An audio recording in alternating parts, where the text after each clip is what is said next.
attekat bi atte ko huissier de justice bi moo koy jëmmal donc liggéey la boo xam ne bu yaatu moom tamit mooy def lu ñuy wax constat te constat yi am nañu texte yu bees yi génn léegi dañuy ne ci mbirum accident mën na ko def jour férié mën na ko def guddi loolu ci attribution yu bees yi la bokk ci yeneen attribution yi nga xamee ne yokk nañ ko boole nañ ci aussi mbirum ndono yi maanaam am na ndono yoo xamee ne dañoo lëj mun nañ ko confier lu ñuy wax huissier de justice yi ci attribution yi la bokk am na ñoo xam ne yor nañu ay alal yoo xamee ne aussi huissier de justice yi juge bi mun na leen désigner pour ñu toppatoo leen seen biens yi loolu la ñuy wax administrateur de biens donc huissier de justice lu am solo la ci am réew lu am solo la aussi ci mbirum justice sunu kuréel bi nga xamee ne nag moom la ñuy wax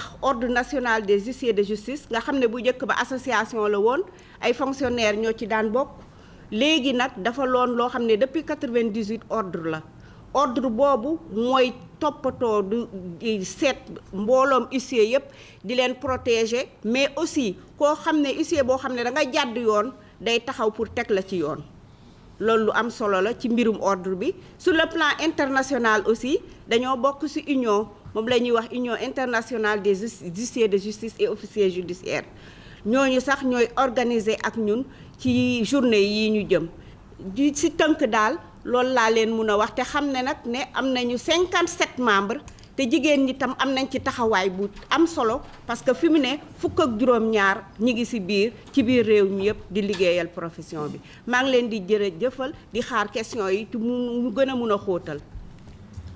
Merci beaucoup madame la vice-présidente. Alors, je vais donc à la suite de vous remettre la parole. On prendra dans un premier temps une liste. Ensuite, on relèvera toutes les questions et par la suite, toutes les consoeurs et tous les confrères qui sont en face de vous pourront l'un après l'autre prendre la parole pour répondre.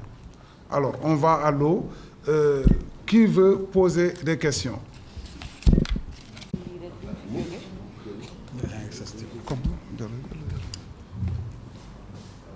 S'il vous plaît.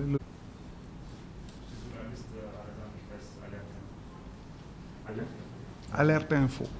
Merci. Ma question est la suivante. Vous avez évoqué la législation nationale. J'aimerais d'abord savoir quelles sont ces législations nationales dont vous parlez. Et comment peuvent aussi être des facteurs de sécurité économique. L'autre question est la suivante. Quelles sont les difficultés? Doucement, s'il vous plaît, comme ça on prend le temps de relever. Allez-y. Quelles sont les difficultés auxquelles font face les huissiers au Sénégal? D'autant plus que le nombre est un peu insuffisant. Dans les 54 justement au Sénégal. Comment parvenez-vous à couvrir l'ensemble des populations au Sénégal? Merci. S'il vous plaît, je vous présente, monsieur. Vous avez présenté au grand secrétaire confrère de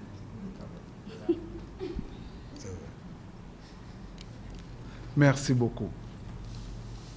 Merci beaucoup. Je m'appelle Jean-Baptiste Kamaté. Merci. Oui, président serviteur des confrères, président de l'ordre des huissiers.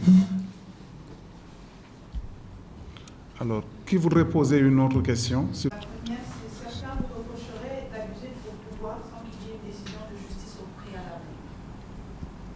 C'est la première question. La deuxième.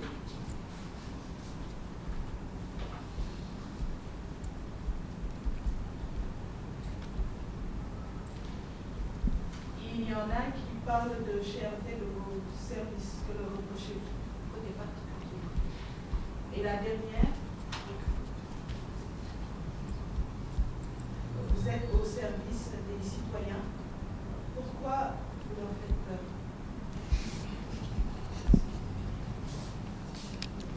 Merci beaucoup. J'observe qu'il y en a 1, 2, 3, 4, 5.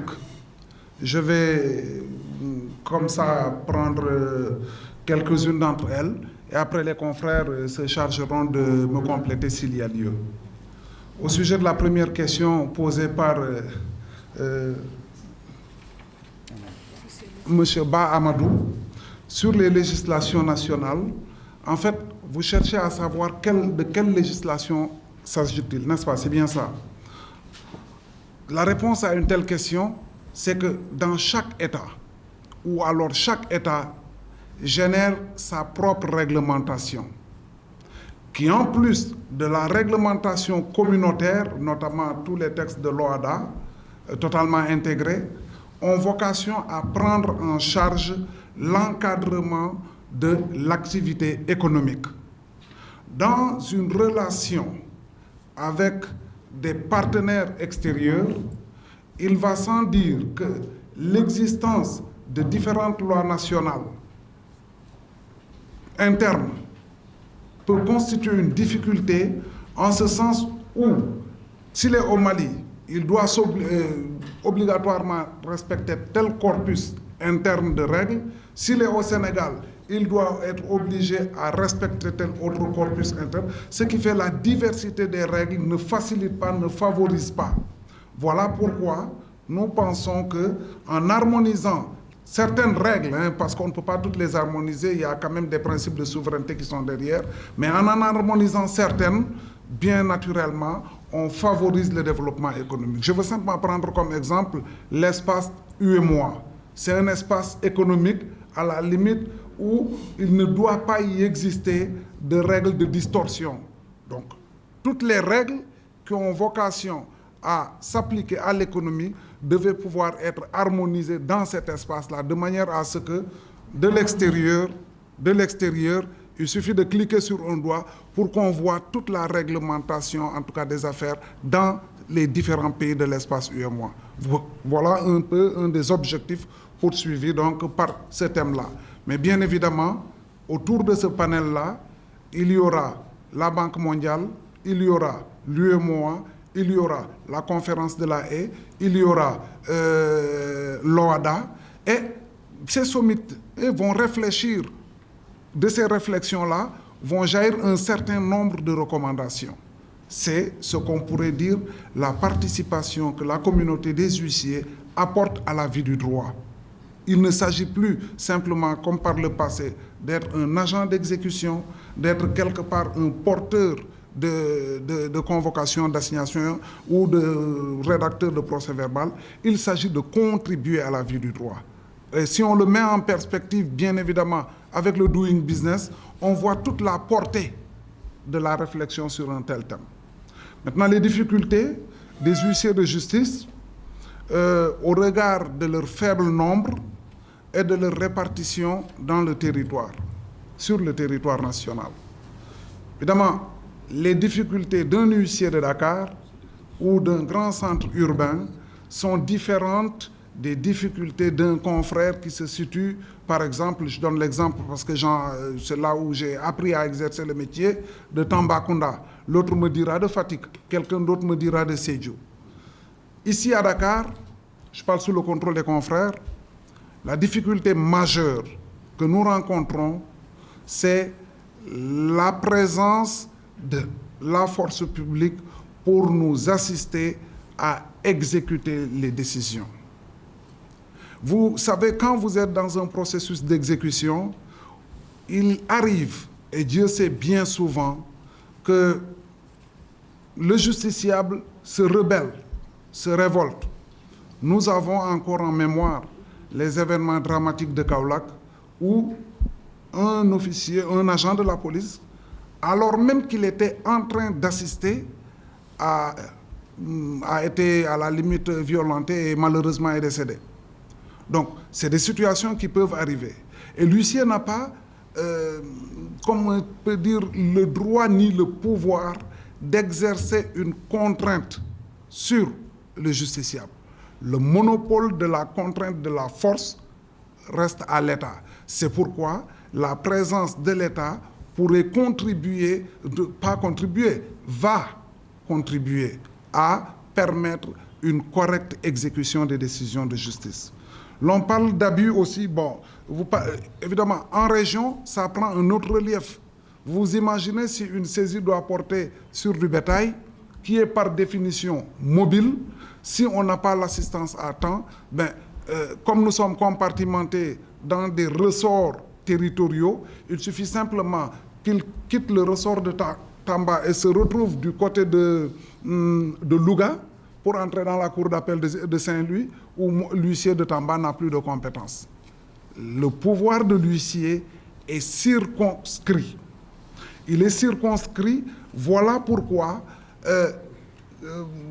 quand vous parlez d'abus de pouvoir sans décision judiciaire au préalable, je m'interroge sur la possibilité pour l'huissier d'abuser de son pouvoir.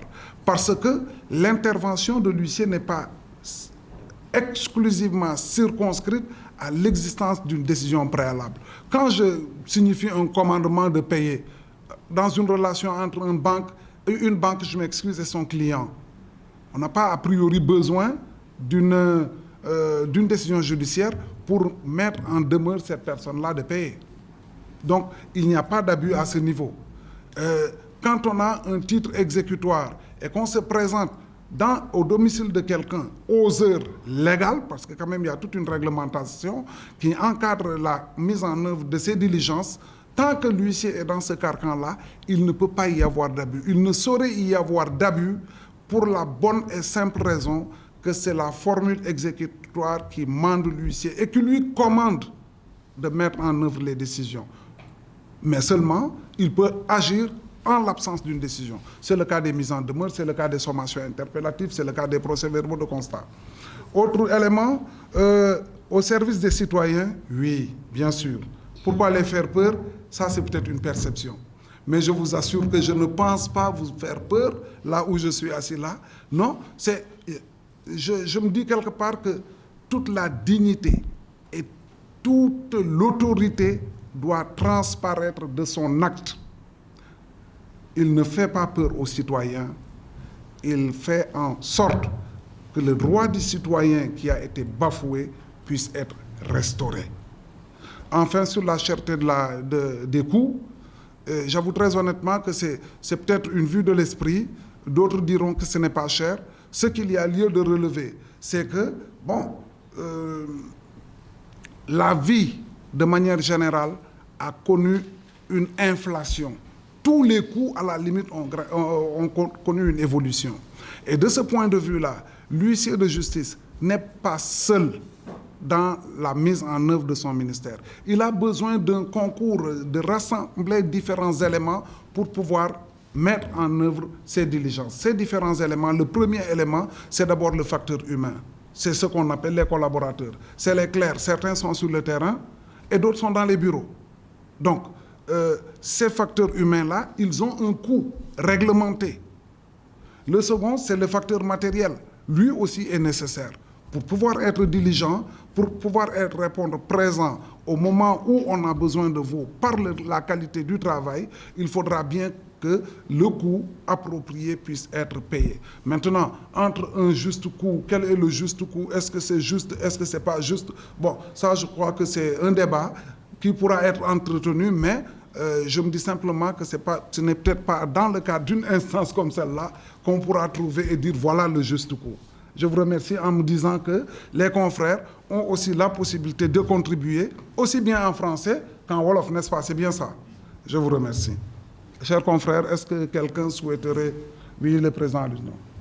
Merci, Monsieur le Président. Je voulais juste ajouter par rapport à l'harmonisation nécessaire des législations nationales.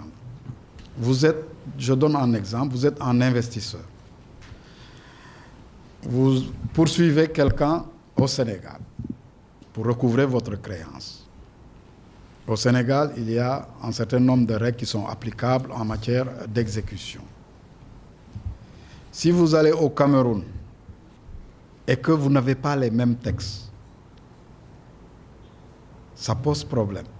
Pour vous, investisseurs, vous n'êtes pas nécessairement un juriste. Donc, en harmonisant l'ensemble des règles, vous vous retrouvez, parce que c'est le même droit qui est appliqué au Sénégal qui sera appliqué au Cameroun, au Mali, au Niger, etc.